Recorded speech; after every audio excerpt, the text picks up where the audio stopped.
Hello guys, welcome back to my YouTube channel. और आज अलग कुकुरा बिक्री কৰিবলৈ লৈছোঁ। আপোনালোকে অলৰেডি থাম্বনেইলটো দেখি গম পাইছে। আৰু মই আপোনালোকক আজিৰ ভিডিঅ'টোত ক'ম যে আমাৰ ইয়াত বৰ্তমান বিশেষকৈ ডিব্ৰুগড় ডিষ্ট্ৰিক্ট সাইডে হোলসেল প্ৰাইচ আৰু খুচুৰা প্ৰাইচ কিমান হৈ আছে এই বিষয়ে আপোনালোকক সম্পূৰ্ণ তথ্য দিম এই ভিডিঅ'টোত। মোৰ কিমান টকা লাভ হ'ল আৰু কুকুৰা বস্তু আজি বেছি বিকা নাই, অলপমানহে বিকিম। আৰু ঘৰৰ ওচৰৰ খুৰা এজনে নিব কুকুৰাবিলাক। গতিকে বলক ভিডিঅ'টো আৰম্ভ কৰোঁ। কুকুৰা নি সঁচাত অলপ মেৰামতি কৰিবলগীয়া হৈছে। মেৰামতি মানে বান্ধিবলগীয়া হৈছে। ঢকুৱাই দিলে ভাল হ'ব। কুকুৰাখিনি আমি দিনত ধৰিছিলোঁ, দিনত ধৰিবলৈ বেয়া দিগদাৰখিনি দেখিলে থুপ পাতি আছে। সেইকাৰণে এনেকৈ ধৰা ভিডিঅ' ডাইৰেক্টলি কৰিব নোৱাৰিলোঁ। ইয়াৰ ভিতৰত সোমোৱাৰ পিছতহে মানে ভিডিঅ' কৰিবলৈ পাৰিছোঁ। আৰু এইটো ইমান ডাঙৰো নহয় কুকুৰা ধৰা সজাটো, সেইবাবে প্ৰায় 11টামান কুকুৰা ধৰি মানে সোমাইছে আৰু যেন তেন ভিতৰত।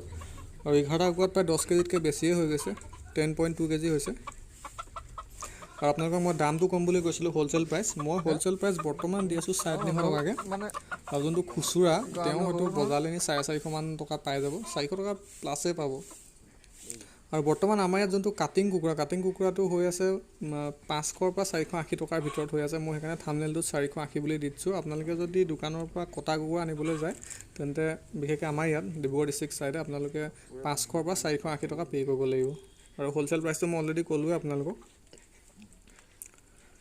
আৰু ঠাইভেদে দামবিলাক বেলেগ বেলেগ। আমাৰ এইটো চাইডে দামবিলাক অলপ বেছি বেলেগৰ তুলনাত, নামনি অসমৰ তুলনাত আমাৰ এইফালে অলপ দামটো বেছি।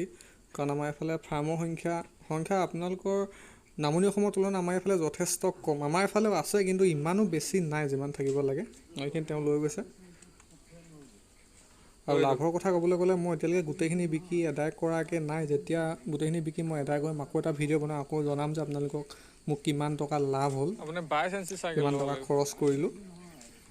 আৰু আজি এইটো এটা সৰু ভিডিঅ' আছিলে, আপোনালোকক দেখাওঁ বুলি ভাবিলোঁ।